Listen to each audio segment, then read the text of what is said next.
प्यारे साथियों, स्वागत है आप सब लोगों का। आप लोगों के लगातार मैसेज इस बात के लिए आ रहे थे भैया कि मूल विधि हम कहाँ से पढ़ें, मूल विधि कैसे पढ़ें, मूल विधि का कोई जुगाड़ करिए।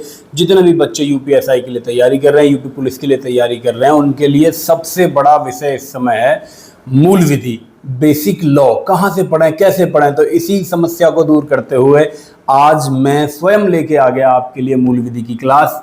जो भी चीज़ें मैं जानता हूँ उसके आधार पर मैं आपको मूल विधि पढ़ाऊंगा, आपको बताऊंगा क्या चीज़ें हैं जो एग्ज़ाम के दृष्टिकोण से ज़्यादा उपयोगी हैं, कौन सी ऐसी बातें हैं जो एग्ज़ाम में बहुत ज़्यादा महत्वपूर्ण हैं, जो आप किसी भी कीमत पर छोड़कर नहीं जा सकते। जब मैं मूल विधि की क्लासेस बना रहा था, आपके लिए कंटेंट तैयार कर रहा था, तो मैंने यूट्यूब पे देखा कि मूल विधि पे बाकी टीचर्स ने क्या पढ़ा रखा है, तो मैं देखता हूँ कि मूल विधि की 50 क्लासेस 60 क्लासेस एक टीचर ने केवल बीएनएस की बना रखी है। तो मुझे लगा कि कंटेंट वाकई बहुत ज़्यादा बच्चे को दिया जा रहा है। इतना ज़्यादा कंटेंट बच्चा कैसे डाइजेस्ट कर पाएगा, कैसे चीज़ों को याद रख पाएगा।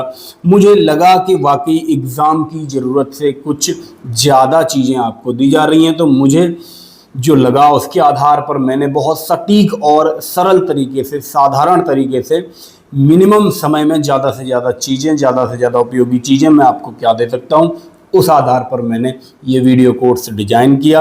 आपके लिए पहली क्लास आज आपके सामने है, जैसा कि आप स्क्रीन पे देख रहे हैं। मूल विधि बेसिक लॉ की मास्टर क्लास होने वाली है ये। इसमें हम कोशिश करेंगे आज की पूरा बीएनएस और बीएनएस से संबंधित पूरा बीएनएस और बेसिक बातें जो बीएनएस में है वो सारी कंप्लीट कर लें, ताकि बीएनएस से जो भी आपका एक सवाल, दो सवाल या तीन सवाल बने, उन पर आपकी पकड़ मजबूत हो, वो सवाल आपके किसी भी कीमत पर गलत ना हो। तो शुरुआत करते हैं। आप देख रहे होंगे यूपी पुलिस का जो नोटिफिकेशन है उसके आधार पर मैंने ये चीज़ें ली हैं आपके सामने ही। जब आप यूपी पुलिस का नोटिफिकेशन पढ़ेंगे तो पेज नंबर 29 पे आपका सिलेबस दिया गया है। उसी में जब आप सेक्शन में जाएंगे, मूल विधि, संविधान और सामान्य ज्ञान सेक्शन में नंबर 2 एंट्री पे, तो आपको मिलेगा उसमें संविधान और मूल विधि का सिलेबस। जैसा कि आपके सामने आपको दिखाई दे रहा होगा, आपको क्या क्या पढ़ना है मूल विधि में। तो सबसे पहले भारतीय न्याय संहिता बीएनएस की बात करेंगे। पहला ही टॉपिक पहली क्लास में आज हम कवर कर लेंगे। उसके बाद बीएनएसएस, भारतीय नागरिक सुरक्षा संहिता, दोनों ही कानून जो कि नए कानून आए हैं उन पे चर्चा हम करेंगे। पुराने जो कानून थे आईपीसी और सीआरपीसी, उनको सिलेबस में नहीं रखा गया, यानी कि जो बच्चों का डाउट था आईपीसी सीआरपीसी पढ़ना है कि नहीं, तो सिलेबस के अकॉर्डिंग आपको आईपीसी सीआरपीसी को नहीं पढ़ना, बीएनएस और बीएनएसएस पे आपको पूरा फोकस करना है। इसके अलावा महिलाओं, बच्चों, अनुसूचित जाति के सदस्यों आदि को संरक्षण देने संबंधी विधिक प्राविधान, यानी इनसे संबंधित जो विधिक प्रावधान है, यानी आपको बेसिकली ज़्यादा फोकस करना है महिलाओं, बच्चों और एससी एसटी को दिए गए प्रावधानों, उनको दिए गए अधिकारों, उनसे संबंधित कानूनों पर आपको ज़्यादा फोकस रखना है। सीधा सिलेबस में लिखा गया यातायात नियम आपको पढ़ने हैं, पर्यावरण संरक्षण आपको पढ़ना है, वन्य जीव संरक्षण, मानवाधिकार संरक्षण, सूचना व अधिकार संरक्षण, आयकर अधिनियम, भ्रष्टाचार निवारण अधिनियम, राष्ट्रीय सुरक्षा अधिनियम, आईटी अधिनियम, साइबर अपराध, जनहित याचिका, महत्वपूर्ण न्यायिक निर्णय। ये भी बहुत इंपॉर्टेंट है क्योंकि ये संविधान का भी पार्ट है और मूल विधि में अलग से टॉपिक दे दिया। तो जितने भी महत्वपूर्ण न्यायिक निर्णय हैं वहाँ से सवाल आने की संभावना पूरी रहेगी। भूमि सुधार, भूमि अधिग्रहण और ये भू राजस्व संबंधी कानूनों का सामान्य ज्ञान आपको होना चाहिए, ऐसा लिखा गया। आप यदि इन्हें काउंट कराएं 1 2 3 4 5 6 7 8 9 10 11 12 13 14 15 16 17 18 19 20 21 22, यानी कि टोटल छोटे मोटे 22 यहाँ पर टॉपिक आपको दिए गए हैं जो आपको कवर करने हैं। और जैसा कि पिछले सालों का पैटर्न है उसके आधार पर 6 से 8 प्रश्न, 6 7 या 8 कितने भी प्रश्न आपसे पूछे जाएंगे, यानी कि जो हमने टॉपिक लिए लगभग उसके आधे सवाल इसमें पूछे जाने हैं आपसे। तो आप ये मान के चलें। अब आप मुझे बताएं कि क्या इस चीज़ को 100 घंटे केवल एक टॉपिक को, भारतीय न्याय संहिता को देना अच्छी बात है? मुझे लगता है कि बिल्कुल टाइम का वेस्टेज है। आपको पता है कि मुश्किल से 1 या 2 सवाल आना है, तो उसी हिसाब से 2 घंटे या 3 घंटे मुझे लगता है पर्याप्त होंगे इस टॉपिक को देने के लिए। तो इसी क्रम में मैंने कोशिश की है कि कम से कम समय में ज़्यादा से ज़्यादा चीज़ें डिलीवर कर पाऊँ, और ऐसी चीज़ें जो बेसिक हैं, जो एग्ज़ाम आपसे पूछेगा, क्योंकि जो एग्ज़ाम है वो आपसे यही उम्मीद कर रहा है कि आपको बेसिक चीज़ें पता हों, क्योंकि कानून का संपूर्ण ज्ञान तो किसी को भी नहीं है। जो कि काम कर रहे हैं कानून पर रोजाना, पुलिस हो गई, हमारे अधिवक्तागण हो गए, कोई भी ये नहीं कह सकता कि मुझे कानून का संपूर्ण ज्ञान है। और हम देखते हैं कि नए नए शब्दों की नई नई व्याख्याएं माननीय न्यायालय रोजाना करते ही रहते हैं। तो इसी क्रम में हम बढ़ते हैं, मूल विधि सीरीज इसका नाम होगा। आप देख रहे हैं इस समय सब इंस्पेक्टर सुधीर को, आपके सामने सब इंस्पेक्टर सुधीर इस समय मूल विधि की क्लास लेकर आ चुके हैं। प्रीवियस ईयर क्वेश्चंस पे हमारा ज़्यादा फोकस रहेगा, यानी कि जो सवाल, जैसे सवाल पिछले सालों में पूछे गए हैं वैसे ही सवालों की, वैसे ही कंसेप्ट्स की हम चर्चा करेंगे। तो सबसे पहली शुरुआत करते हैं इस बात से कि आपने ये बात सुनी होगी, जो तीनों पुराने कानून थे, जो 3 अंग्रेजों के समय के कानून थे, वो हमारी बीजेपी सरकार ने बदल दिए हैं। तो कौन से वो 3 कानून हैं? भारतीय न्याय संहिता, नया कानून आया भारतीय दंड संहिता की जगह पर, आपको पता होना चाहिए दंड प्रक्रिया संहिता एक कानून था, जिसकी जगह पर नागरिक सुरक्षा संहिता कानून 2023 लाया गया, और भारतीय साक्ष्य अधिनियम 1872 का था। जो की चीजें आपको स्क्रीन पे दिख रही हैं वही मैं आपको बता रहा हूं। भारतीय साक्ष्य अधिनियम 2023 लाया गया। तीनों कानून 1 जुलाई 2024 से लागू कर दिए गए हमारे भारतवर्ष में। अब बात करते हैं कानून होता क्या है, विधि होता क्या है, विधि शब्द का मतलब क्या है। तो आप एक चीज समझिए, यदि आप अकेले रहते हैं, आप जंगल में हैं या फिर आप आइसोलेशन में कहीं हैं, तो निश्चित ही कानून की कोई ज़रूरत नहीं है। जैसे ही 1 से 2 व्यक्ति जुड़ते हैं, पास आते हैं, कानून की ज़रूरत पड़ती है। आप 1 से 2 जोड़ने पे सबसे बेसिक जो उदाहरण ले सकते हैं, ये ले सकते हैं कि जैसे ही शादी होती है, एक व्यक्ति एक के कांटेक्ट में आता है, तो जैसे ही शादी होती है हमें कानून की ज़रूरत पड़ती है। हमें हिंदू मैरिज एक्ट की ज़रूरत पड़ती है, एक मैरिज एक्ट की ज़रूरत पड़ती है कि क्या प्रावधान होंगे, कैसे शादी को संचालित किया जाएगा, क्या क्या उसमें उपबंध होंगे, वो सारी चीज़ें उस कानून में ज़रूरत पड़ती है। इसके अलावा जैसे ही शादी होती है तो दहेज प्रतिषेध अधिनियम की हमें ज़रूरत पड़ती है, मारपीट से रिलेटेड कानूनों की ज़रूरत पड़ती है। तो आपने देखा जैसे ही 2 लोग मिलेंगे वहीं झगड़े की संभावनाएं होंगी। आप घर पर अकेले हैं, कोई समस्या नहीं, आप घर से बाहर जाएंगे, यार दोस्तों के पास बैठेंगे, गप्पें करेंगे, मजाक करेंगे, उसी मजाक में झगड़ा होगा तो झगड़े के कानून की आपको ज़रूरत पड़ जाएगी। तो कानून क्या है? वाकई एक नियमों का समूह है। हम कह सकते हैं कि कुछ नियम हमने ही बनाए, तो बनाए गए नियमों को ही कानून कहा गया है, जो राज्य द्वारा स्वीकृत तथा लागू किए जाते हैं। राज्य कौन है? जैसा कि आपने संविधान में पढ़ा ही होगा, राज्य एक ऐसी चीज है जिसका अपना क्षेत्र है, अपने लोग हैं, अपनी संप्रभु सरकार है, अपना संविधान है। ऐसे 4 कुछ पॉइंट आपको बताए जाते हैं राज्य की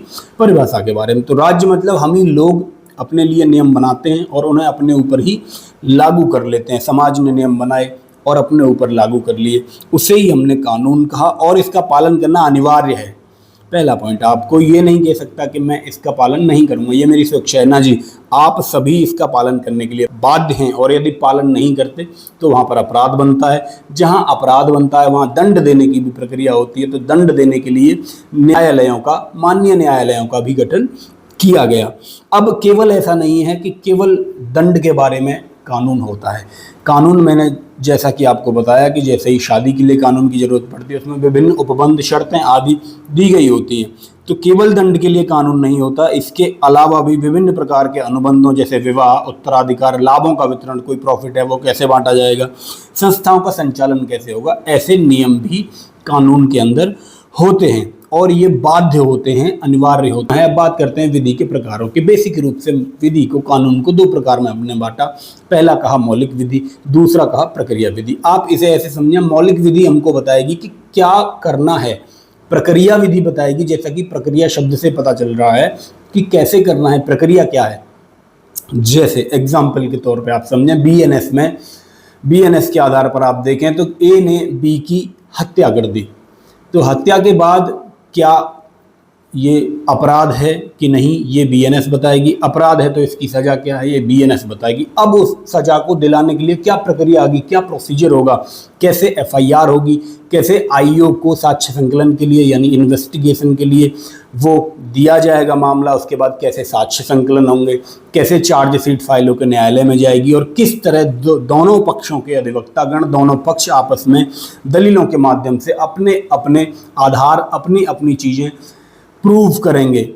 तो ये सारी प्रक्रिया बताती है हमें प्रक्रिया विधि। तो आप समझ गए होंगे, पहली मौलिक विधि, दूसरी प्रक्रिया विधि। मौलिक विधि यानी कि जो बताए कि कौन सा अपराध, कौन सा काम अपराध है और उसकी सजा क्या होगी। ये मौलिक विधि में और क्या चीज़ है, व्यक्ति की आधिकारिकता बताती है, वैधता बताती है, दायित्व और स्वतंत्रता के बारे में मौलिक विधि बताती है। एग्जाम्पल के तौर पर भारतीय न्याय संहिता सबसे अच्छा एग्जाम्पल इसका। भारतीय न्याय संहिता जो कि पुरानी आईपीसी भारतीय दंड संहिता हुआ करती थी, जिसका नाम बदलकर शब्दों का दूसरे शब्दों का चुनाव किया गया, विभिन्न धाराएं, विभिन्न नए उपबंध जोड़े गए और कुछ ज़्यादातर चीज़ें पुरानी की जैसी रखी गई, उनके नंबर्स बदलकर। तो भारतीय न्याय संहिता, भारतीय संविदा अधिनियम और संपत्ति का हस्तांतरण अधिनियम जो चीज़ें बताती हैं कि क्या करना है। अब जब कैसे करना की बात होगी तो उसके लिए प्रक्रिया विधि हमने बताया, प्रोसीजरल लॉ हमने बताया, कार्रवाई की प्रक्रिया ये बताती है। वास्तव में मूल सिद्धांतों को लागू करने की प्रक्रिया क्या होगी इसका निर्धारित करती है प्रक्रिया विधि। जैसे कि नागरिक सुरक्षा संहिता, यानी कि जो पहले सीआरपीसी जो काम किया करती थी, उस सीआरपीसी की जगह पर नया कानून आप जानते हैं नागरिक सुरक्षा संहिता 2023 आया।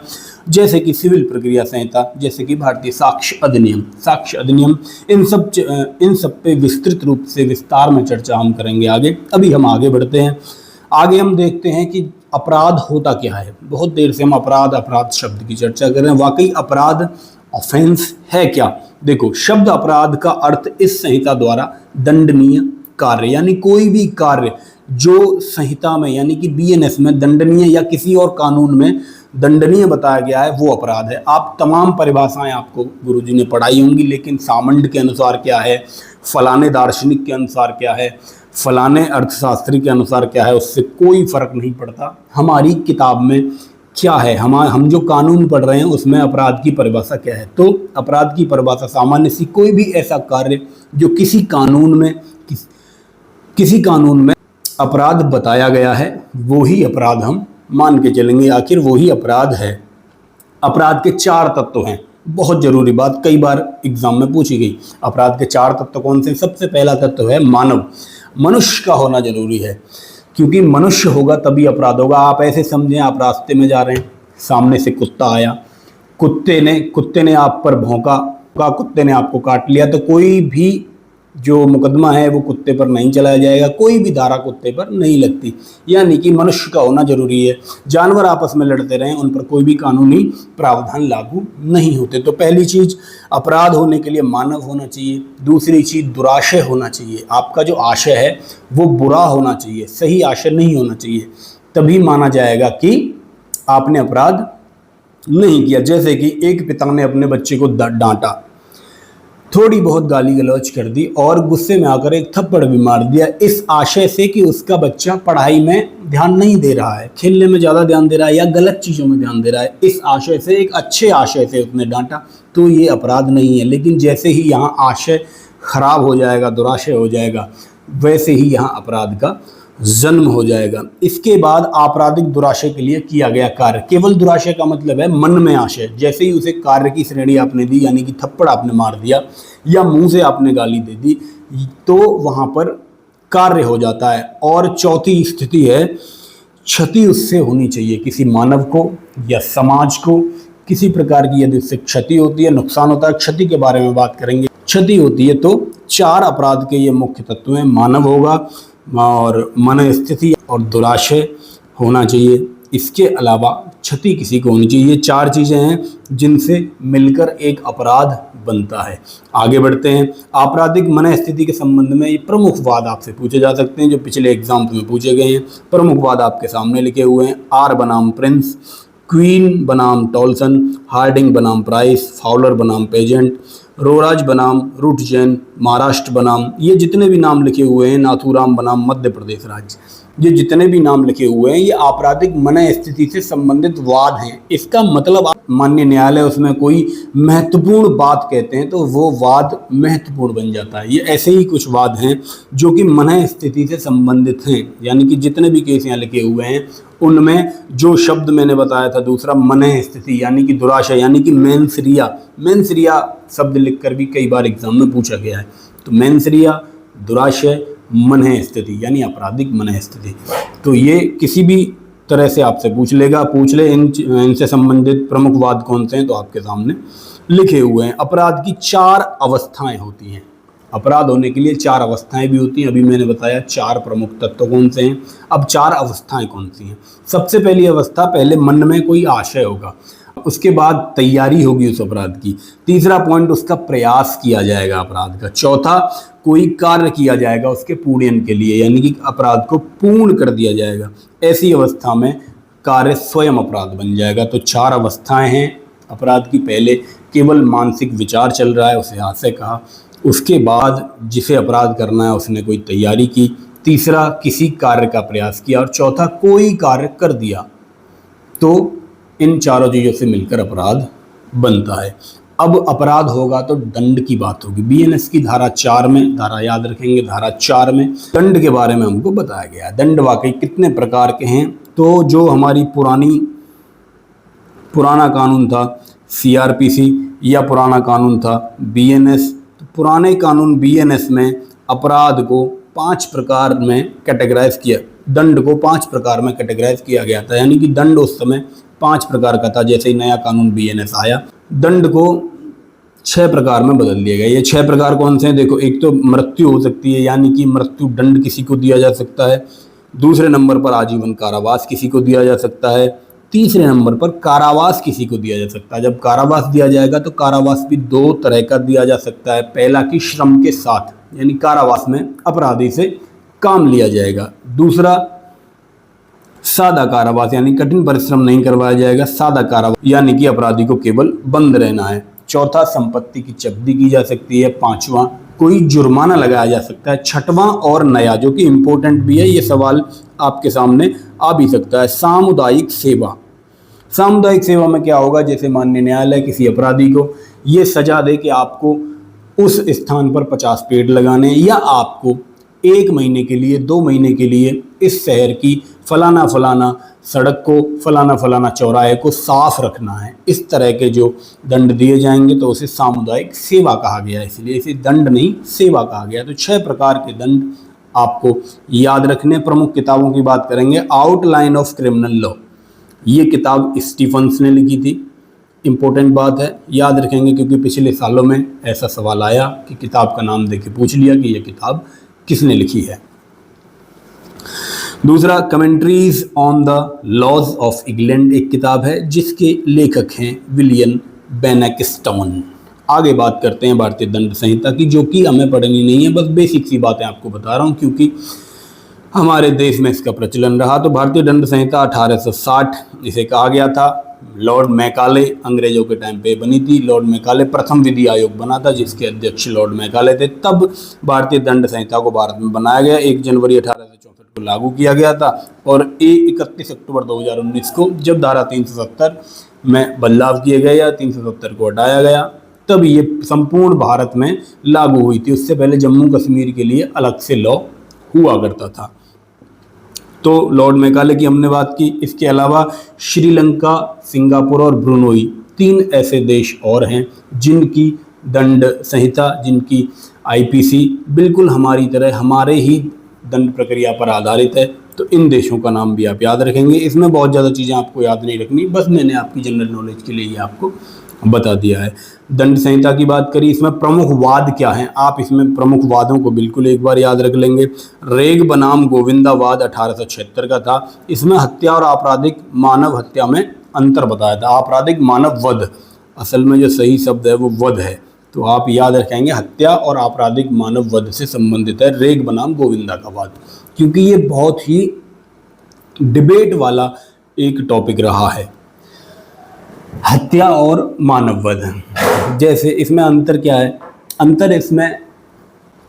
अंतर की व्याख्या समय समय पर माननीय न्यायालय ने की है कि इन दोनों चीज़ों में अंतर वाकई है कि हत्या एक सोची समझी एक साजिश के तौर पर, तैयारी के तौर पर की जाती है, वहीं किसी के उकसाने से, अचानक प्रकोपन से हत्या की मनसा यानी कि हत्या का दुराशय ना रखते हुए यदि किसी की हत्या हुई है तो उस केस को आपराधिक मानव वध कहा जाएगा। और ये डिबेट का टॉपिक है। इसमें संबंधित मामले में सुनवाई के दौरान ही माननीय न्यायालय तय करेंगे कि ये आपराधिक मानव वध है कि हत्या है। तो रेग बनाम गोविंदा वाला वाद इसी से संबंधित था। तो आपको बिल्कुल इसमें कंफ्यूज नहीं होना, मानव वध के अंतर्गत हत्या आती है, न कि हत्या के अंतर्गत मानव वध। जैसे आप ये समझें, ये एक हत्या का एरिया है, इसके बाहर ये मानव वध है, यानी प्रत्येक हत्या एक मानव वध है, लेकिन प्रत्येक मानव वध एक हत्या नहीं है। इसी तरह से सवाल आपसे पूछा भी जा सकता है। अगला जो वाद है, विरसा सिंह बनाम पंजाब राज्य।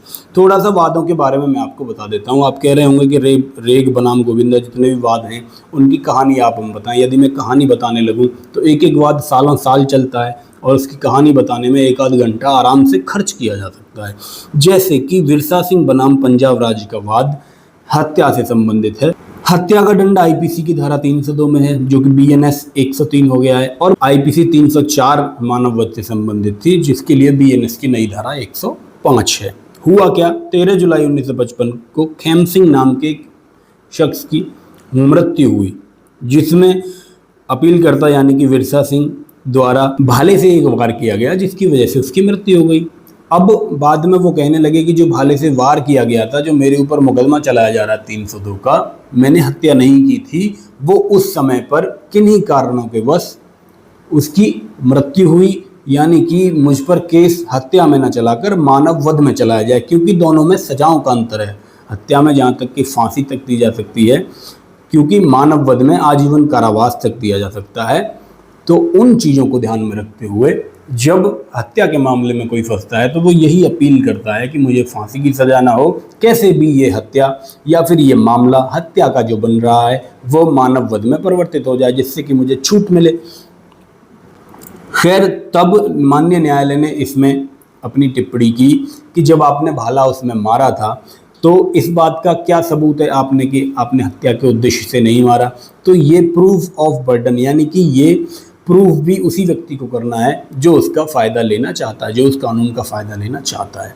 क्योंकि उसने भाले से वार किया था, तो माननीय न्यायालय ने यहाँ इस मामले में मुकदमे को जो सज़ा थी वो 302 की ही सज़ाओं से सुनाई। कोई भी रियायत उन्हें नहीं दी गई थी, उनकी जो अपील थी उसे खारिज कर दिया गया था, क्योंकि भाला एक ऐसी वस्तु है जिससे हत्या हो सकती है, उससे आपने मारा।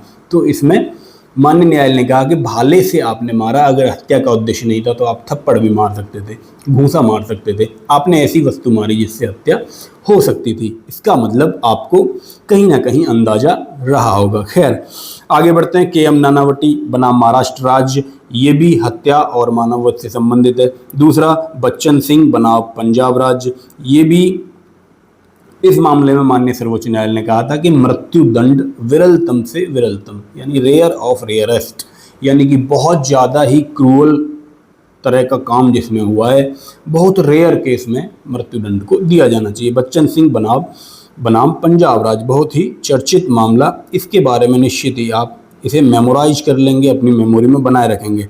मृत्युदंड विरलतम से विरलतम मामलों में दिया जाएगा, ये बात कही थी बच्चन सिंह बनाम पंजाब राज्य। बाद में थोड़ा सा बोरिंग आपको लग रहा होगा, क्योंकि ये सब्जेक्ट ऐसा ही है, इसमें चीज़ें आपको मेमोराइज करनी पड़ती हैं। समझने की बात करें तो थोड़ा सा ज़्यादा समय आपका इसमें खर्च हो सकता है। अब बात करते हैं दंड प्रक्रिया संहिता 1973 की। हालांकि इसको भी बदल दिया गया, भारतीय नागरिक सुरक्षा संहिता यानी BNSS 2023, जो कि 1 जुलाई 2024 से लागू हुई, उसके साथ दंड प्रक्रिया संहिता को बदला गया। तो आप एक बेसिक सी जानकारी इसके बारे में रखेंगे। 37 अध्याय, 484 धाराएं और 2 अनुसूचियाँ इसके अंदर थी। 2 अनुसूचियाँ अभी भी जो नया कानून है उसमें भी बनी हुई हैं, उनकी भी बात करेंगे। इसके अलावा दंड प्रक्रिया संहिता एक प्रक्रिया विधि है, जिसकी बात हम कर चुके हैं साहब, और ये प्रक्रियाओं का निर्धारण करती है। हम ये भी बात कर चुके हैं कि प्रक्रिया विधि प्रक्रियाओं का निर्धारण करती है कि कैसे कोई काम, कैसे प्रोसीजर उसमें अप्लाई होना है। 1 अप्रैल 1974 को लागू हुआ, 31 अक्टूबर 2019 से संपूर्ण भारत में लागू हुआ। दंड प्रक्रिया विषय संविधान की 7वीं अनुसूची के समवर्ती सूची में। ये आप बिल्कुल याद रखेंगे कि जो भी नेशनल के लिए, पूरे देश के लिए कोई कानून बनता है तो वो निश्चित ही समवर्ती सूची में 7वीं अनुसूची संविधान की, जिसमें एक समवर्ती सूची है, जिसमें कानून बनाने का अधिकार समवर्ती सूची में केंद्र और राज्य दोनों के पास होता है, मिला जुला अधिकार होता है। ये इंपॉर्टेंट बात आप याद रख लेंगे। प्रमुख वाद जो कि CRPC से संबंधित हैं, सबसे इंपॉर्टेंट है DK बसु बनाम पश्चिम बंगाल राज्यवाद। DK बसु बनाम पश्चिम बंगाल वाद में महत्वपूर्ण चीज़ें आप याद रखेंगे। इस वाद, ये बहुत प्रमुख वाद है जिसकी बहुत चर्चाएं होती हैं, बहुत बार एग्जाम में आया भी है इसके संबंध में।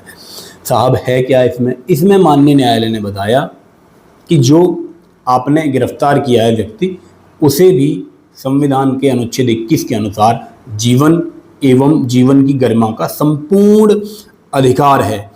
तो इसमें क्या क्या चीज़ें आप करेंगे, तो गिरफ्तारी के लिए बहुत दिशा निर्देश, वृहद दिशा निर्देश इसमें माननीय न्यायालय ने दिए, जो कि लगभग 2-3 पेज, जिसमें आराम से बढ़ जाएंगे। उनके नियमों की बात करें गिरफ्तारी के, तो जैसे गिरफ्तार करेंगे तो उसकी सूचना परिजनों को देंगे, 24 घंटे से ज़्यादा पुलिस कस्टडी में नहीं रखा जाएगा, गिरफ्तार किए गए व्यक्ति को न्यायालय में या फिर कहीं भी हथकड़ी लगाकर लाया ले जाया नहीं जाएगा। ये सबसे इम्पोर्टेंट बात है। तो हथकड़ी से संबंधित बात डीके बसु, जीवन की गरिमा और जीवन जीने के अधिकार से संबंधित बात डीके बसुवाद, अनुच्छेद 21 से संबंधित बात संविधान के डीके बसुवाद। आप ये बात बिल्कुल अपने मन में बिठा लेंगे। इसके अलावा एफआईआर को डीके बसुवाद में ही कहा माननीय न्यायालय ने कि जो एफआईआर है, प्रथम सूचना रिपोर्ट है, वो अन्वेषण की नींव है। यानी कि कोई अपराध हुआ और यदि एफआईआर नहीं होगी, इसका मतलब उसका अन्वेषण, इन्वेस्टिगेशन भी नहीं होगा ठीक तरह। तो एफआईआर निश्चित ही संज्ञेय अपराध में पंजीकृत होनी चाहिए। इसमें ये बात भी कही गई। अगला बात जो है ललिता कुमारी बनाम उत्तर प्रदेश राज्य है। ललिता कुमारी के मामले में हुआ क्या कि जब इन्होंने अपनी सूचना इन्होंने बताया कि संज्ञेय अपराध हुआ है, पुलिस के पास पहुंचे, तो उसमें एफआईआर दर्ज नहीं हुई। हालांकि एफआईआर दर्ज करने का एक तरीका ये भी है कि पहले आप पुलिस स्टेशन जाएंगे, वहाँ एफआईआर दर्ज नहीं होती तो आप बड़े अधिकारी के पास जाएंगे, वहाँ भी आपकी सुनवाई नहीं होती तो उसके बाद आप माननीय न्यायालय में जाएंगे। माननीय न्यायालय वहाँ से आदेश करेगा एफआईआर दर्ज होने के लिए, तब उसमें एफआईआर दर्ज की जाएगी। तो ललिता कुमारी जी का जो वाद था वो इसी से संबंधित था, जिसमें माननीय न्यायालय ने कहा कि प्रथम सूचना रिपोर्ट यदि मिलती है संज्ञेय अपराध की, जो कि सीआरपीसी में धारा 154 में था, और बीएनएस में बात की जाए तो 173 धारा है एफआईआर से संबंधित। ये आप याद रखेंगे। तो जब भी प्रथम सूचना रिपोर्ट किसी संज्ञेय अपराध की मिलेगी, संज्ञेय अपराध क्या होता है, असंज्ञेय अपराध क्या होता है, ये भी चर्चा का विषय है। जब बीएनएस हम पढ़ेंगे उसमें पढ़ेंगे। अभी आप मोटा सा ये समझिए कि संज्ञेय अपराध जिसमें पुलिस को संज्ञान लेने की तुरंत आवश्यकता है, यानी जिसमें पुलिस को अधिकार है कि उस पर संज्ञान ले ले। संज्ञान ले ले मतलब उस पर कार्रवाई वो कुछ करें। यानी कि जितने भी हीनियस क्राइम हैं, हीनियस से मतलब जितने भी दुर्दांत क्राइम हैं, हत्या, रेप, ईटीसी, इनमें इन सबको संज्ञेय अपराध, लूट डकैती संज्ञेय अपराध की श्रेणी में रखा गया है। अब बात करते हैं भारतीय न्याय संहिता बीएनएस, जो कि आपके सिलेबस में है, जो कि आपके लिए उपयोगी है, महत्वपूर्ण है, जहां से सीधे सवाल आपसे पूछे जाएंगे। अध्याय कितने हैं? 20 अध्याय, 358 धाराएं। बिल्कुल आपको ये बात रट लेनी है, घोट के पी जानी है। आप ये बात बिल्कुल नहीं भूल सकते। कितने अध्याय हैं? 20। कितनी धाराएं हैं? 358। पहले कितने थे और अध्याय कितने थे पहले और धाराएं कितनी थी, ये आप मुझे कमेंट में बताएंगे। आईपीसी में, भारतीय न्याय संहिता में बता चुका हूँ। प्रमुख अध्यायों की बात करते हैं कि प्रमुख अध्याय इसमें कौन कौन से। मैंने सारे अध्याय नहीं लिए, जो आपके एग्जाम के दृष्टिकोण से मेरे व्यक्तिगत राय में जहाँ से क्वेश्चन बनने के ज़्यादा चांस हैं, उनकी बात मैंने यहाँ की है।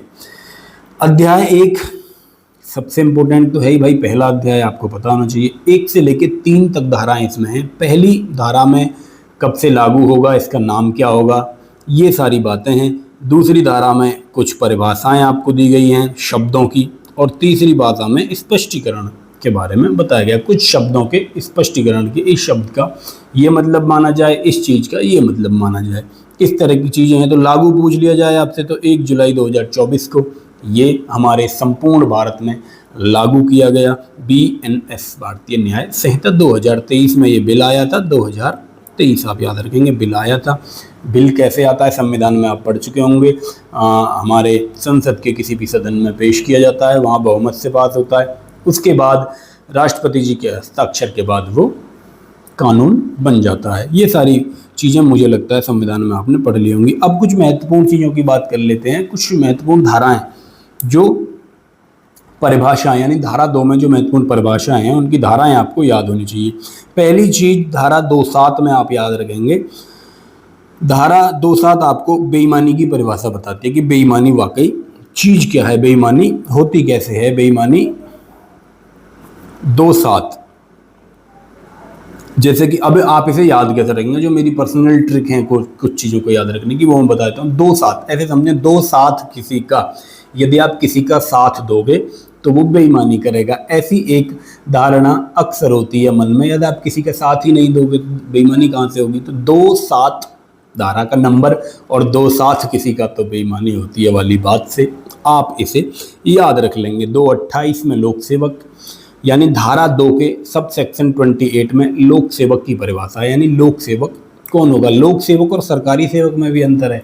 तो ये बड़ी डीप चीज़ें हैं, मुझे नहीं लगता एग्जाम इतना डीप आपसे पूछे, लेकिन फिर भी लोक सेवक की परिभाषा कौन सी धारा में है ये आप याद रखेंगे। कुछ 10-11 पॉइंट उसमें दिए गए हैं जिसमें बताया गया कि लोक सेवक कौन व्यक्ति है।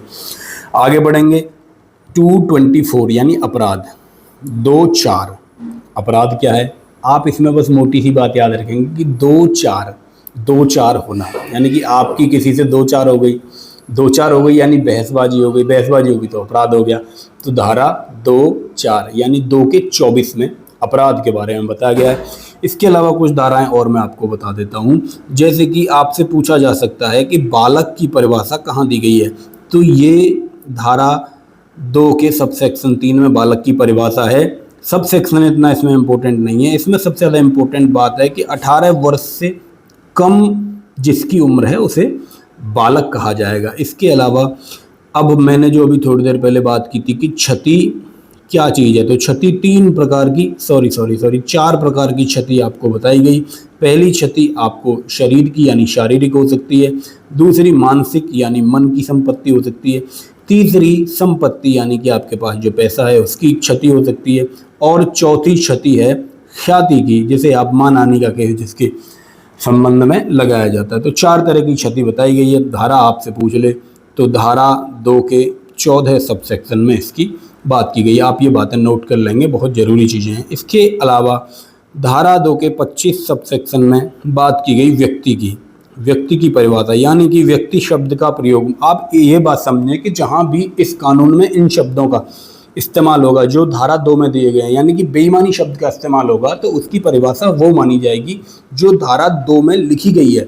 ऐसा नहीं है आप अपनी मर्जी से किसी बात को बेईमानी कह दें, यानी आप किसी को बालक कह दें और वो 19 साल का है तो आपकी बात नहीं चलेगी, क्योंकि इस संहिता के धारा 2 के सब सेक्शन 3 में ये बता दिया गया साफ साफ कि बालक वही है जिसकी उम्र से कम होगी। क्षति वही मानी जाएगी जो हमने कहा है 4 प्रकार की, और व्यक्ति जहाँ जहाँ व्यक्ति शब्द का प्रयोग पूरी संहिता में होगा उसका अर्थ वो लगाया जाएगा जो हमने धारा 2 में व्यक्ति की परिभाषा में लिखा है। यानी कि व्यक्ति शब्द का इस्तेमाल होगा वो पुरुष और नारी, पुरुष महिला या उभयलिंगी सबके लिए व्यक्ति का प्रयोग इसमें किया गया है। इसके अलावा व्यक्ति शब्द का प्रयोग किसी संस्था, किसी कंपनी, किसी संगम इत्यादि के लिए भी किया जाएगा। ऐसा नहीं है कि कोई ये कह दे कि भाई आपने कहा था कि कोई ए व्यक्ति बी व्यक्ति की हत्या करे तभी उस पर मुकदमा चलेगा।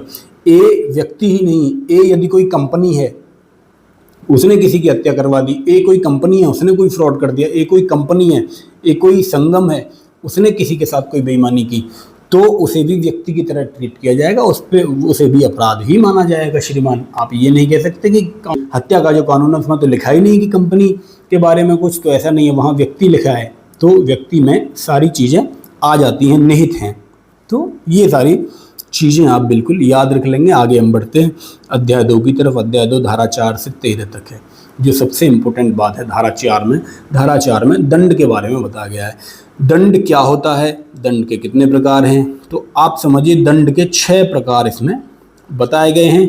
हमने इसकी बात मुझे लग रहा है कर भी ली थी। दंड के जो प्रकार होंगे वो 6 होंगे। ये मृत्युदंड दिया जा सकता है, आजीवन कारावास का दिया जा सकता है, और साधारण कारावास जो कि 2 प्रकार का होगा, एक तो श्रम के साथ, एक श्रम के बिना, यानी कि साधारण और सश्रम यानी श्रम के साथ। संपत्ति की जब्ती हो सकती है, जुर्माना हो सकता है।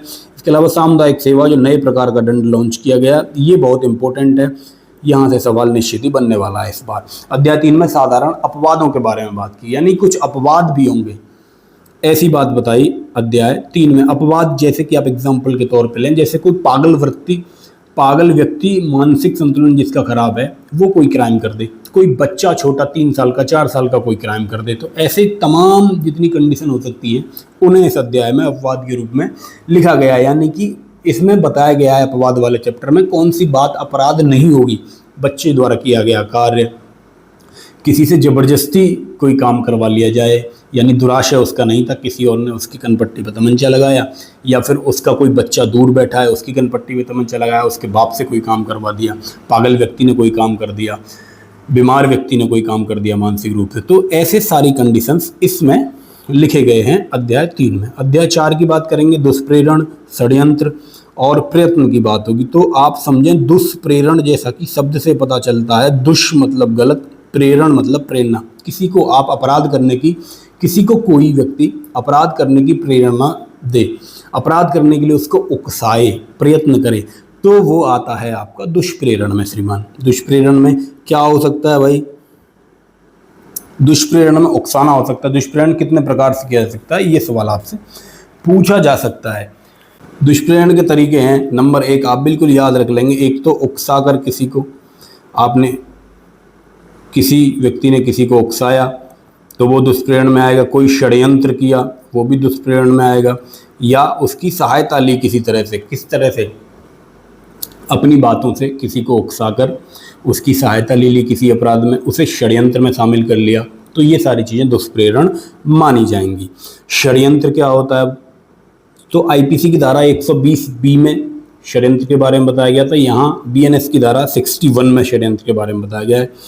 तो दुष्प्रेरण की धारा 45 है, षड्यंत्र की धारा आईपीसी में 120B हुआ करती थी, जो कि बीएनएस में 61 हो गई।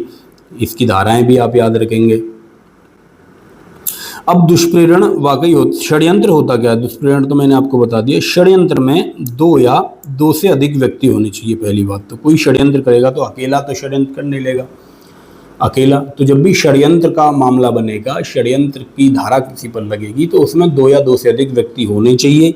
व्यक्ति मिलकर कोई अवैध कार्य करेंगे तभी उसे षड्यंत्र, कोई आपराधिक कार्य करेंगे तभी उसे षड्यंत्र माना जाएगा। प्रयत्न, तीसरा शब्द है प्रयत्न, जिसके बारे में आप जानते होंगे। प्रयत्न करना, किसी भी अपराध को करने की कोशिश करना। अब अध्याय 5 में महिला एवं बच्चों के खिलाफ जितने अपराध हैं उन्हें अध्याय 5 में रखा गया है, धारा 63 से 99 तक, 99 तक। तो सबसे पहली धारा जो आपको याद रखनी है, रेप यानी कि बलात्संग, जिसे आप साधारण शब्दों में बलात्कार भी कहते हैं हमारे समाज में। तो 63 धारा यानी 63 और दहेज मृत्यु की धारा 80, जो 2 धाराएं बहुत ज़्यादा प्रचलित हैं, 2 धाराएं जो बहुत उपयोग की जाती हैं। जैसा कि एक उम्मीद की जाती है कि साधारण व्यक्ति को इनके बारे में पता होना चाहिए। धारा 80 दहेज मृत्यु के बारे में और धारा 63, इन दोनों धाराओं को आप याद करेंगे। अध्याय 6 में मानव शरीर को प्रभावित करने वाले अपराधों की बात की गई। मानव शरीर को कौन से अपराध प्रभावित करते हैं भाई साहब? आप मारपीट, धमकी, मारपीट, चोट पहुंचाना या कि हत्या कर देना, यानी शरीर से संबंधित जितने अपराध हैं उन्हें अध्याय 6 में रखा गया। 6 में शरीर से संबंधित आप बिल्कुल याद रखेंगे। 6 एस से 6 बनता है, एस से शरीर, ऐसे आप चाहें तो याद रख सकते हैं। शरीर से संबंधित अपराध अध्याय 6 में मिलेंगे, जिसमें कि 101 में हत्या, 103 में हत्या के लिए दंड, 101 में हत्या और 103 में हत्या के लिए दंड। आप ये बात भी समझें कि किन्हीं धाराओं में तो जो अपराध है उसकी भी परिभाषा दी गई है। परिभाषा इस तरह की, हत्या यदि है तो उसकी परिभाषा क्या है, हत्या कैसे होगी, उसकी परिभाषा को डिफाइन कैसे करेंगे आप, क्या हत्या हो गया ये बात, और उसका दंड। किसी मामले की दोनों चीज़ें एक ही धारा में दी जाती हैं, किसी में 2 अलग धाराएं बनाई जाती हैं। जैसे कि हत्या है तो हत्या की परिभाषा 101 धारा में है और उसके लिए जो दंड होगा वो 103 धारा में है। और जब भी एफआईआर में धारा लिखी जाती है, आपने देखा होगा किसी एफआईआर में किसी व्यक्ति पर धारा 302 लगी, तो जो 302 नंबर है वो हत्या के दंड का नंबर है। तो जब भी मुकदमे में एफआईआर में धारा लगती है वो दंड वाली धारा लगती है, ना कि परिभाषा वाली। ये भी आप अपने जहन में बिठा के रखेंगे। धारा 100 में आपराधिक मानववध के बारे में है, जो कि बहुत चर्चित विषय रहे हैं, डिबेट के विषय रहे हैं। आपराधिक मानववध और हत्या, जो कि आज भी डिबेट के विषय हैं। माननीय न्यायालय में अक्सर इन पर कुछ मामलों में डिबेट्स होती रहती हैं, बहसें होती रहती हैं, दोनों पक्ष अपनी अपनी दलीलें पेश करते रहते हैं। इसके बाद धारा 140A, हत्या या फिरौती के लिए अपहरण। जब किसी व्यक्ति का अपहरण की घटनाएं आप सुनते होंगे, पैसे लेने के लिए, फिरौती लेने के लिए या हत्या करने के लिए अपहरण होता है, तो 140(1) में वो मुकदमा चलाया जाएगा। उसकी परिभाषा 140(1) में।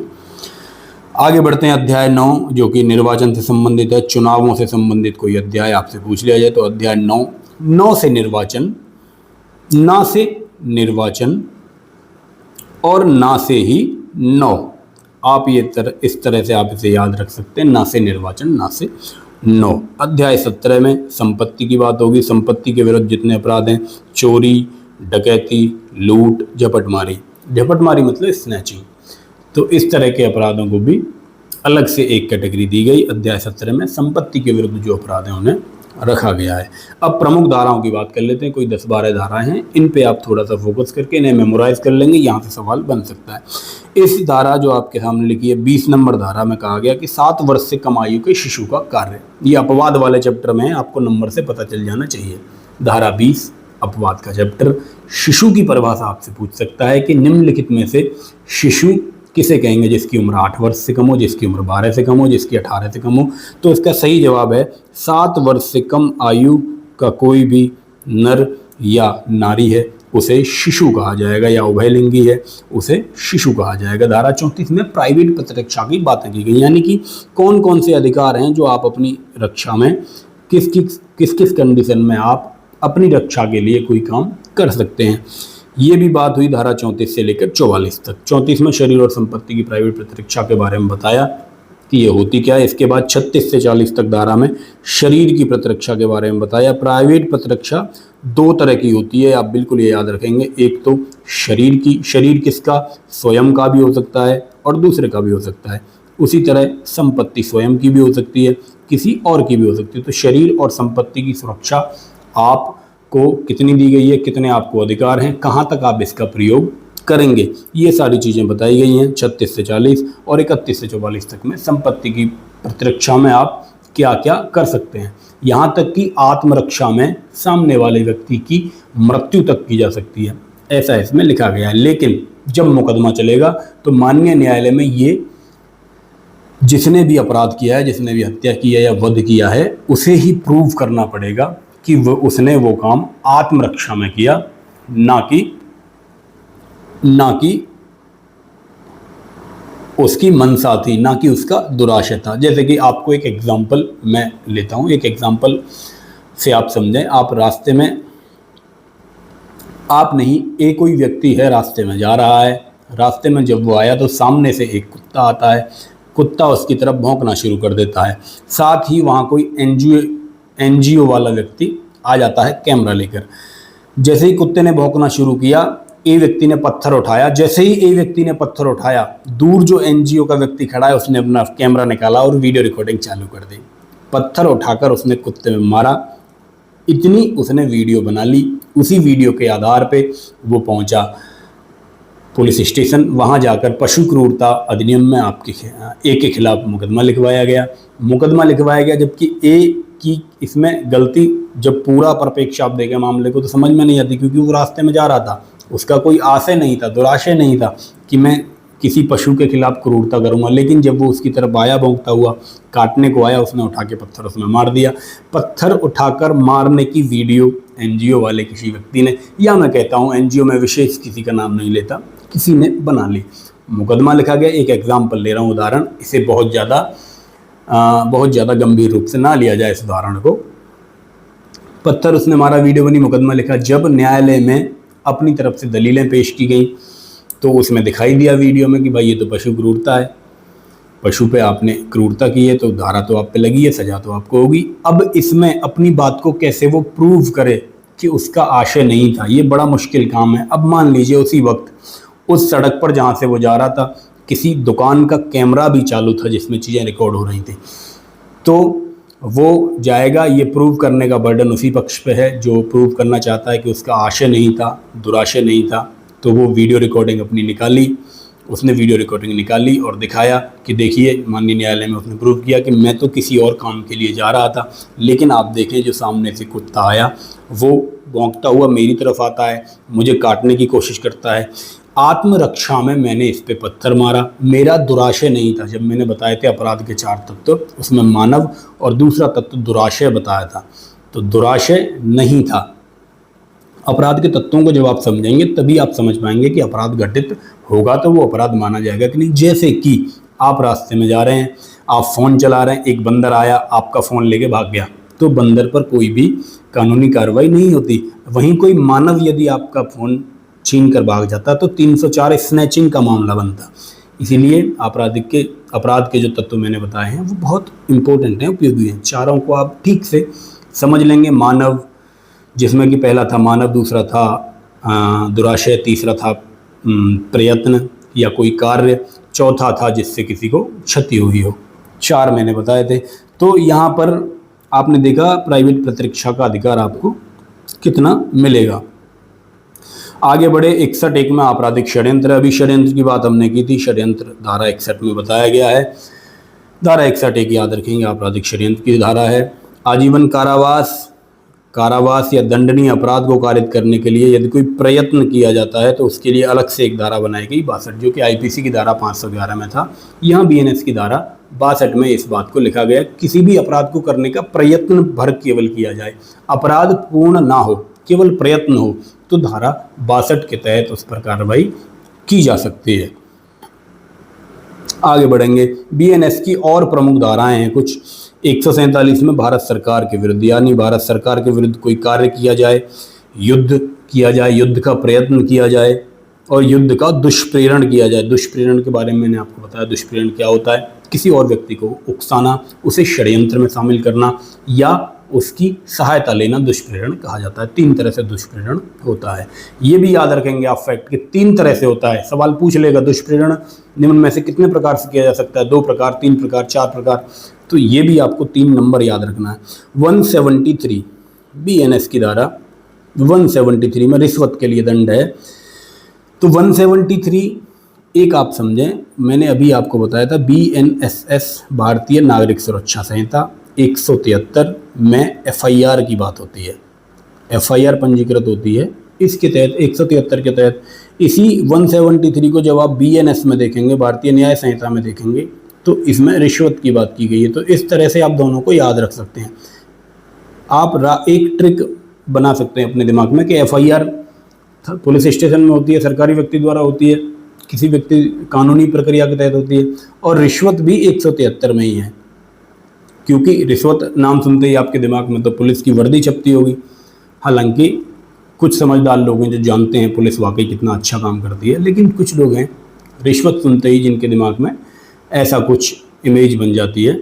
तो एफआईआर और रिश्वत 173 वो बीएनएसएस में, वो बीएनएस में, ऐसे आप चाहें तो याद रख लेंगे। 149 में यदि अपराधी को कोई संश्रय देता है, आश्रय देता है, अपने यहाँ रोकता है, छुपाता है, तो 249 में उसकी बात की गई है। 273 में क्वारंटाइन, कोरोना में बहुत हमने क्वारंटीन सुना, तो वो कौन सी धारा के अंतर्गत ये अधिकार दिया गया है कि आपको क्वारंटीन, कि किसी भी व्यक्ति को क्वारंटीन रखा जाए। जो कोई व्यक्ति बीमार है, किसी तरह के वायरस से पीड़ित है, उसको क्वारंटीन करा जा सकता है 273 के अंतर्गत, ये अधिकार दिया गया। 281 जब यदि ड्राइविंग बहुत गलत तरीके से की जाती है तो 281 और 125 बी 2 धाराएं साथ चलती हैं। तो 281 यदि सड़क पर, राष्ट्रीय राजमार्ग पर, मार्ग पर उतावलेपन से वाहन चलाया जाएगा गलत तरीके से, जिससे किसी को चोट लग सकती हो, नुकसान हो सकता हो, तो धारा 281 इसके लिए प्रयोग की जाती है। इसके बाद 3 धाराओं की बात करेंगे, 294, 295 और 296। आपने एक गाना सुना होगा 295, सिद्धू मूसेवाला एक सिंगर हुए जिनका गाना था 295, सच बोलेगा तो मिलू 295, जो करेगा तरक्की पुत हेट मिलूगी, नित कंट्रोवर्सी क्रिएट मिलूगी, धर्म आदे नाम से डिबेट मिलूगी। इस तरह का गाना है जिसका नाम है 295, यानी कि गाना है 295। इसी बात से आप ये याद रखेंगे कि 295, उससे एक पहली 294 और उससे एक बाद वाली 296, ये संबंधित हैं गानों से और साहित्य से। यानी कि अश्लील गाना, अश्लील साहित्य यदि परोसा जाता है समाज में, फैलाया जाता है, तो उसके लिए जो धाराएं बनी हैं 94, 95, 96 बनी हैं। 295 गाने का मैंने एग्जांपल दिया, उससे आपके दिमाग में ये बात याद रहेगी, मेमोराइज रहेगी। आप देख रहे होंगे कि किस तरह आपको चीज़ें याद रहेंगी। 2-7 मैंने बताया, 2-7 में बेईमानी है, 2 के 7 तो बेईमानी होगी। 2-4 मैंने बताया, 2-4 यदि होगी आप में, 2-24 में अपराध की परिभाषा होगी, दंड की परिभाषा मैंने बताई धारा 4 में। अब मैंने आपको बताई 147, 173 मैंने किस तरह आपको लिंक करके बताई, आपको याद रहेगी एक बार, अभी आप ये कहानी याद रखेंगे जो मैं बता रहा हूँ। अब मैंने बताई 94, 95, 96 शिशु को ये अलग से याद रखेंगे। 295 अगर किसी बच्चे को अश्लील वस्तु का विक्रय किया जाता है किसी दुकानदार द्वारा या किसी भी व्यक्ति द्वारा, तो उस पर धारा 295 में कार्रवाई होगी। इसके बाद आती है धारा 356 मानहानि। यही कुछ इंपॉर्टेंट 20 धाराएं लगभग मैंने आपको बताई होंगी जो महत्वपूर्ण हैं। ये आपको किसी भी हालत में याद रखनी है, मेमोराइज रखनी है। सीधा सीधा सवाल नंबर से या किसी तरह से भी अप्लाइड और डायरेक्ट फॉर्म में आपसे पूछ लिया जाएगा, जिसका जवाब आपको देना होगा, जिसके आपको पता है 2.5 नंबर मिलते हैं। अब मैं चलता हूं सवालों की तरफ। इतनी ही थ्योरेटिकल चीज़ें थी जो मुझे आपको बतानी थी। अब देखते हैं पिछले सालों के सवाल। ये जितने भी सवाल हैं ये पिछले साल आए हुए हैं, क्योंकि पिछले साल से मेरा मतलब पिछले एग्ज़ाम में आए हुए हैं, क्योंकि पिछले एग्ज़ाम में जब ये क्वेश्चन आए थे तो आईपीसी की फॉर्म में आए थे, आईपीसी सीआरपीसी की फॉर्म में ये क्वेश्चन पूछे गए थे। लेकिन अब जो नया कानून बना है वो बीएनएस है, तो बीएनएस के तौर पर बीएनएस के संबंध में सवाल पूछे जाएंगे। तो इनमें मैंने चेंज किया है, जहाँ जहाँ आईपीसी में पूछे गए थे उसी को बीएनएस की धारा के अनुसार लिंक करके मैं आपके साथ डिस्कस करने जा रहा हूँ। पहला सवाल आपके सामने, बीएनएस की धारा 2-7, अभी मैंने बताया था 2 के 7 तो होगी बेईमानी। इससे आप याद रखेंगे कोई व्यक्ति गलत तरीके से, देखो अब बेईमानी की परिभाषा क्या है, कोई व्यक्ति किसी एक व्यक्ति को गलत तरीके से लाभ पहुंचाने या किसी अन्य व्यक्ति को गलत तरीके से हानि पहुंचाने। गलत तरीके से लाभ पहुंचाया जाए वो भी बेईमानी है, गलत तरीके से हानि यदि पहुंचाई जाएगी उसे भी बेईमानी कहा जाएगा, किया जाता है उसे बेईमानी कहा जाता है। तो ऑप्शन सी इस सवाल का सही जवाब। इसको आप एक बार और पढ़ लेंगे अच्छी तरह। अगला सवाल, बारेंद्र कुमार घोष बनाम एम्परर वाद निम्न में से किससे संबंधित है। आप याद रखेंगे बारेंद्र कुमार घोष का जो वाद है वो सामान्य आशय से संबंधित है, सामान्य आशय से संबंधित है। यहाँ आप इसकी डिस्क्रिप्शन भी पढ़ सकते हैं। ये मामला बारेंद्र कुमार घोष बनाम एम्परर का था।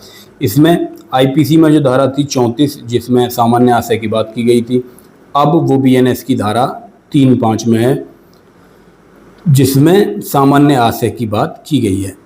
सामान्य आशय होता क्या है, देखिए आप पहले समझिए। जैसे 2 या 2 से अधिक लोग कोई अपराध करते हैं तो सामान्य आशय में दोनों पर, जैसे एक व्यक्ति कहने लगे कि मैंने तो इसमें कुछ किया ही नहीं, मुझे आप क्यों सजा दे रहे हैं, मुझे क्यों इसके साथ लपेटा जा रहा है।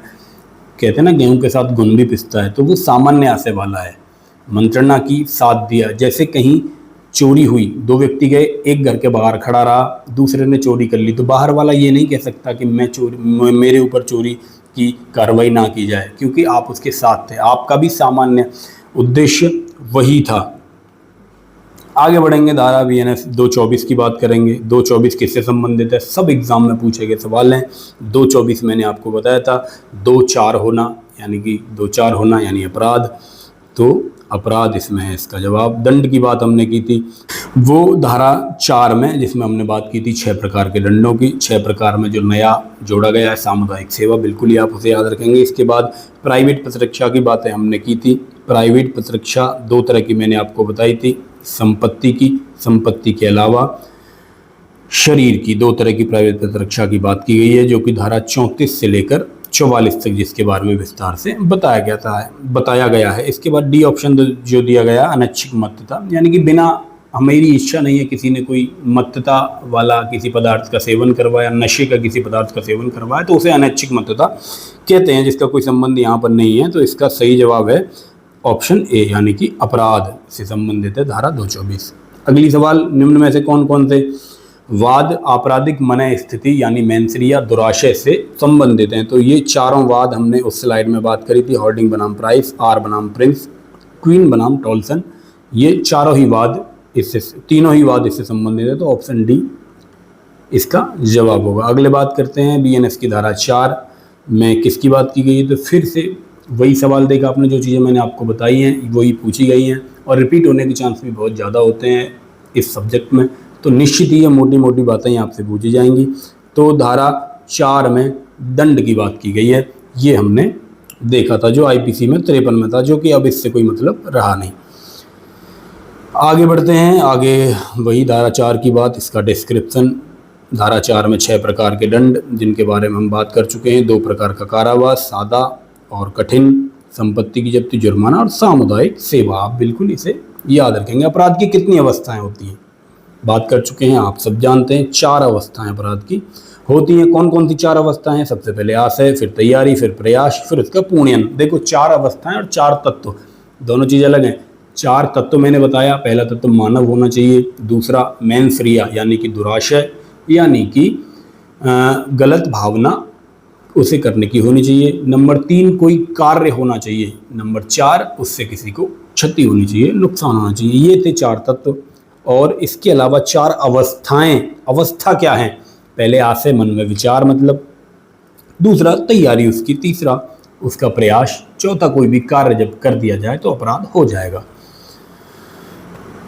जैसे कि आप ये समझें, मैंने अपने दिमाग में एक प्लान बनाया कि जो सामने व्यक्ति खड़ा है इसको मुझे थप्पड़ मारना है। पहले मैंने मन में विचार किया, इससे मेरा आशय हुआ। मैंने तैयारी की कि थप्पड़ मारना है, उसी क्षण मेरी तैयारी भी हो गई। अगले क्षण मैंने प्रयास किया, मैं उसके पास तक गया। और चौथा काम, जैसे ही मैंने अपना हाथ उठा के उसमें काम कर दिया, कोई भी क्रिया कर दी, तो वो अपराध बन गया। आगे बात करते हैं। जब तक मैंने थप्पड़ नहीं मारा तब तक, केवल मान लो थप्पड़ मारने से गाल पे तुरंत जाने से पहले ये उसका गाल है, यहाँ थप्पड़ मैंने रोक लिया, तो वो प्रयास में आ सकता है, जिसकी बात हमने की थी आईपीसी की 511 में जिसकी बात थी, और 62 में शायद जिसकी बात हमने की थी बीएनएस के तहत। अब बात करते हैं निम्नलिखित में से किस मामले में यह फैसला लिया गया था कि कई आजीवन कारावास एक साथ चलेंगे। कोई एक व्यक्ति है ए, जिस पर कई आजीवन कारावास एक साथ चल रहे हैं, तो एक में यदि उसे क्षमा कर दिया गया है तो वो दूसरे के कोई दूसरा जो मामला चल रहा है उसको प्रभावित नहीं करेगा। ये बात करी गई थी मथुरा लिंगम बनाम राज्य में। मथुरा लिंगम से याद रखेंगे, मथुरा लिंगम बनाम राज्य एक मामला था जिसमें ये बात की गई थी। ये बात मुझे लग रहा है आपकी समझ में आ गई होगी। सवाल ऐसे भी पूछा जा सकता है कि किसी व्यक्ति पर 2 मामले चल रहे हैं, एक में उसे क्षमा दे दिया गया, क्या दूसरे में भी क्षमा कर दिया जाएगा? जी नहीं, उसके लिए अलग से कार्रवाई होगी, उसके लिए अलग से क्षमा किया जा सकता है। अगला सवाल, भारतीय न्याय संहिता के अनुसार निम्नलिखित में से कौन सा निष्कर्ष सही है? मैंने सारे तरह के सवाल ले लिए, क्या क्या तरह के, क्या क्या टाइप के सवाल बन सकते हैं। पहले ही कंडीशन आप लीजिए, ए एक छड़ी से जेड को, ये 2 नहीं है, जेड है, जेड को 50 बार मारता है। यदि एक प्रहार के लिए 1 वर्ष सजा है तो क्या 50 प्रहार के लिए 50 वर्ष की सजा होगी? आपकी समझ में आ गया होगा। आपने 1 थप्पड़ मारे या 50 थप्पड़, सजा आपको उतनी ही होनी है थप्पड़ मारने की। 1 थप्पड़ मारने की जो है वही 50 थप्पड़ मारने की भी सजा है। तो ये कंडीशन यहाँ पर, ये दी गई स्टेटमेंट यहाँ पर गलत होती है। दूसरी स्टेटमेंट है, ए जेड को मार रहा है, वाई हस्तक्षेप करता है। ए जानबूझकर वाई को भी मारता है, यानी अभी तक वो जेड को भी मार रहा था, वाई बिचौली आया बीच बचाव करने, उसमें भी उसने मार पिटाई कर दी। तो यहाँ पर जो अपराध हुआ ए के खिलाफ भी हुआ, वाई के खिलाफ भी अपराध हुआ। तो ए जेड को स्वेच्छया चोट पहुंचाने के लिए एक सजा के लिए और वाई को मारने के लिए अन्य सजा के लिए उत्तरदायी है। जी हाँ, बिल्कुल सही बात है। तो इसके हिसाब से निष्कर्ष सेकंड सही, यानी केवल सेकंड इसमें सही होगा। मुझे लगता है ये मोटी सी बात आपकी समझ में जरूर आ गई होगी। अगला सवाल 25वां है, यही सवाल है जिसकी हम बात कर रहे थे, बिल्कुल नॉर्मल सी बात है। अब बात करते हैं बीएनएस के किस अध्याय में साधारण अपवादों की बात की गई है। तो साधारण अपवादों की बात अध्याय 3 में हमने देखा था। अध्याय 3 में सारे अपवाद दिए गए हैं। धारा 14 से लेकर 44 तक की बात की गई थी अपवादों की, जिसमें शरीर की और संपत्ति की प्रतिरक्षा भी 34 से 44 तक हमने समझी थी। ये सारे अपवाद में आ जाएंगे अध्याय 3 में। अध्याय 1 में क्या है आप कमेंट करेंगे। अध्याय 2 में परिभाषाएं हैं, आपको पता है सारी परिभाषाएं तो नहीं, जो जितनी मैंने बताई हैं 6-7 परिभाषाएं वो बहुत महत्वपूर्ण हैं, याद रखेंगे। अध्याय 4 में क्या है आप मुझे कमेंट में जरूर बताएंगे। अपना कमेंट आप कर दिया करिए, ताकि कमेंट मुझे बताता है कि आप लोग मेरे साथ सीखने सिखाने के प्रोसेस में जुड़ चुके हैं। आपके कमेंट से ही मुझे पता चलता है कि आपने वीडियो देखी, आपने कुछ उससे सीखा कि नहीं सीखा, उसमें कुछ अपडेट होना है, तो ये बात आप मुझे कमेंट में बता दिया करें। बाकी मैंने यहाँ डिस्क्रिप्शन में लिख भी दिए हैं सारे अध्याय। अध्याय 1 में हमने देखा कब लागू, विस्तार और परिभाषाएं। इसके अलावा जो स्पष्टीकरण है वो अध्याय 1 में है, 1 से 3 धाराओं में। अध्याय 2 में 4 से 13 दंड से संबंधित है। धारा 4 में हमने दंड की बात कई बार कर ली है। साधारण अपवाद जो कि इस सवाल में पूछे गए थे वो अध्याय 3 में है, धारा 14 से 44 तक, जिसमें 34 से 44 शरीर और संपत्ति की प्रतिरक्षा के संबंध में है, जो कि बहुत ज़्यादा इंपॉर्टेंट बात है। महिला एवं बच्चों से संबंधित अध्याय 5 में है। अध्याय 6 में मानव शरीर को प्रभावित करने वाले हैं सारे अपराध, और अध्याय 9 में चुनाव से संबंधित, 9 से निर्वाचन, 9 से 9, तो 9 धारा से निर्वाचन आप याद रखेंगे। 17 संपत्ति के विरुद्ध चोरी, लूट, डकैती, झपटमारी, सारे इसमें आते हैं। आत्मरक्षा का अधिकार है, अगला सवाल है आत्मरक्षा का अधिकार है। ऑप्शन ए अपने शरीर के प्रति अपराध की प्रतिरक्षा के लिए, हाँ जी बिल्कुल सही बात है, अपने शरीर की आप रक्षा इसमें करेंगे। दूसरे के शरीर की मैंने बताया था, शरीर की रक्षा 2 तरह से होगी, अपनी और दूसरे की। दूसरा चोरी, लूट आदि के अपराध से प्रतिरक्षा, जो मैंने बताया था। संपत्ति की प्रतिरक्षा का भी प्राइवेट अधिकार दिया गया है, तो चोरी, लूट आदि संपत्ति से संबंधित हैं, तो बिल्कुल जी हाँ, ये भी बिल्कुल बात सही है। यानी कि उपरोक्त सभी ऑप्शन, उपरोक्त सभी बातें जो इस सवाल में पूछी गई थी सही है। तो ऑप्शन डी इसका जवाब हुआ। ये इसका मैंने डिस्क्रिप्शन यहाँ पर दे दिया, आप इसे पढ़ लेंगे क्योंकि काफ़ी समय हो गया है इस वीडियो को। आगे बढ़ते हैं। प्राइवेट प्रतिरक्षा का अधिकार किससे संबंधित है? शरीर से, शरीर संपत्ति दोनों से। जी हाँ बिल्कुल, आपको बिल्कुल ये बात अब याद हो गई होगी, शरीर से, और शरीर और संपत्ति दोनों से इसका संबंध है। तो सही जवाब ऑप्शन सी होगा, शरीर व संपत्ति दोनों से इसका संबंध है। अगला सवाल, किस मामले में आत्मरक्षा का अधिकार उपलब्ध नहीं होगा? ऐसा नहीं है कि हर मामले में आत्मरक्षा का अधिकार उपलब्ध हो। जैसे कोई अपराधी है, वो खुद किसी को मारने गया है और उल्टा दाब पड़ गया उसके ऊपर, तो उसे थोड़ी आत्मरक्षा का अधिकार है, वो तो करने ही गलत काम गया था। वैसे ही कंडीशन में एक कंडीशन है कि लोक सेवक यदि कोई काम कर रहा हो, लोक सेवक की परिभाषा आप मुझे बताएंगे किस सेक्शन में है, अभी मैंने बताई है, कमेंट आप कर देंगे। कमेंट करने के लिए मैं बार बार इसलिए कह रहा हूँ कि ये जो चीज़ें हैं ये याद रखने की हैं।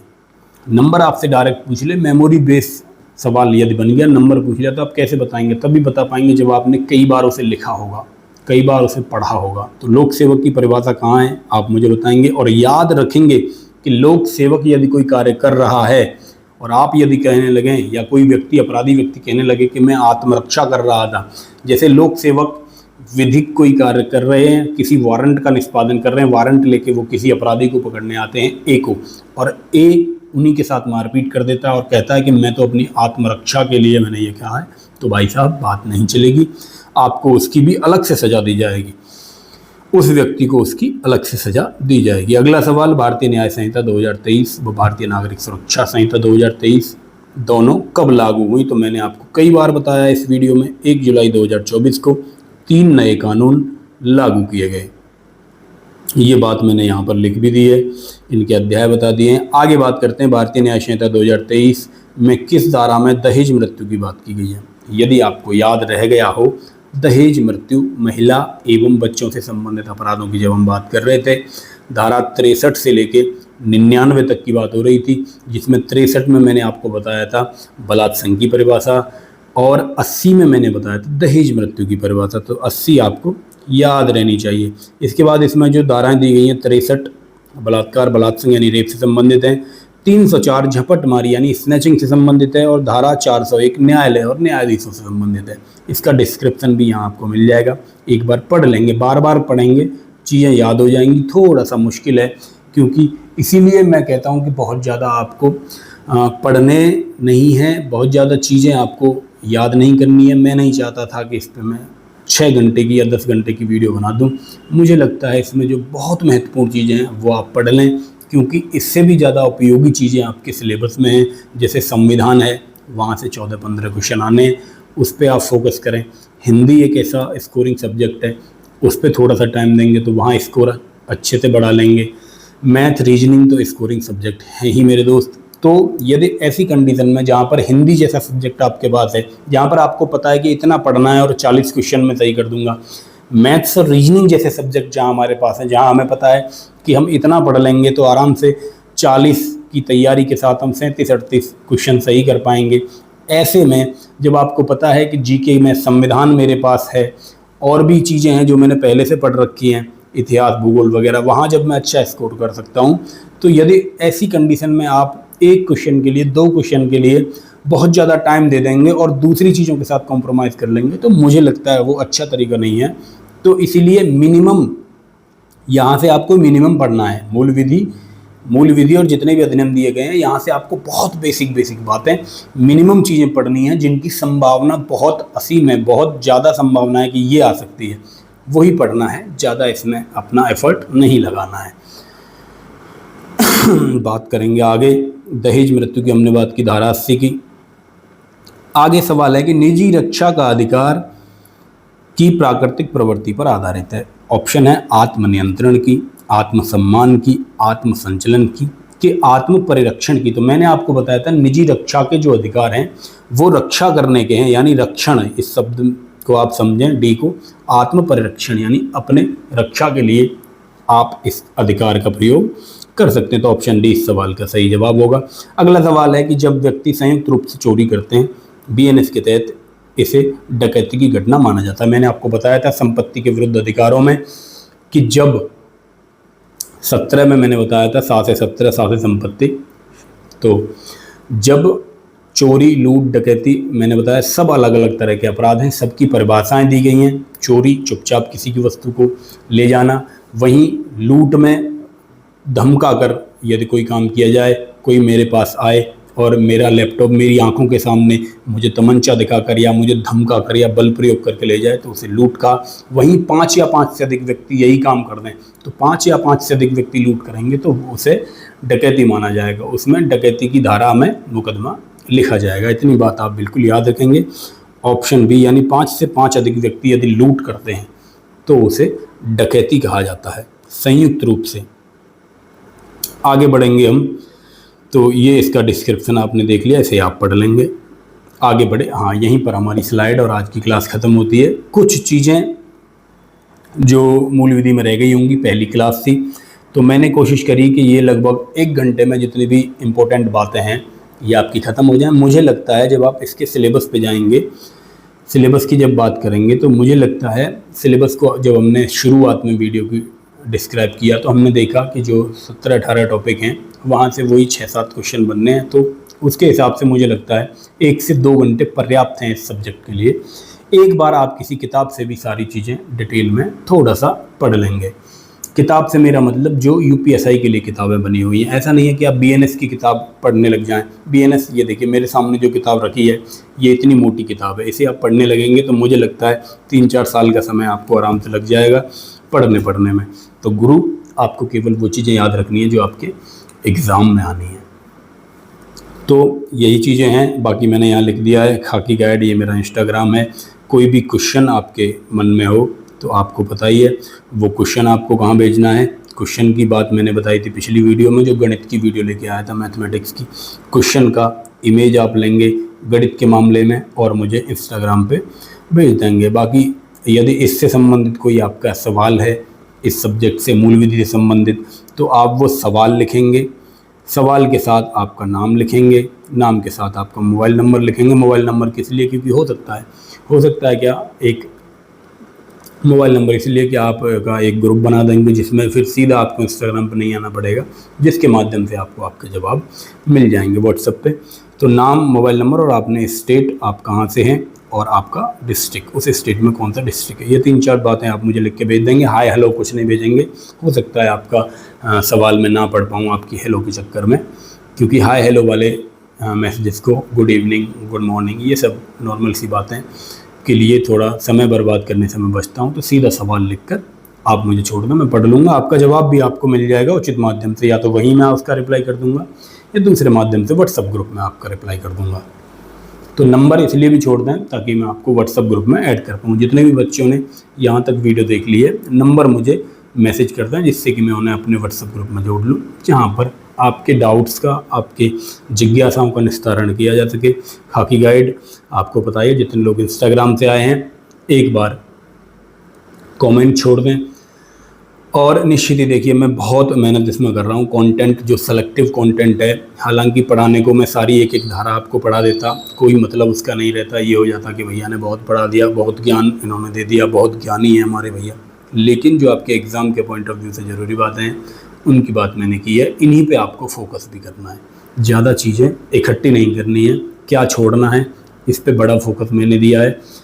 तो मेरी मेहनत का आप थोड़ा सा वैल्यू करें इसकी, और वीडियो को शेयर करें, सभी ग्रुप्स में शेयर करें, ज़्यादा से ज़्यादा इस पे व्यू आएंगे तभी मुझे मोटिवेशन मिलेगा कि हाँ भाई कुछ काम मैंने किया, कुछ लोगों ने इसे देखा और कुछ लोगों को इससे फ़ायदा हुआ, और इसे पढ़कर किसी बच्चे के 2-4 नंबर एक्स्ट्रा आ जाते हैं तो वही हमारी फ़ीस है भैया, और सारी चीज़ें फ्री ऑफ कॉस्ट ही हैं आपके लिए।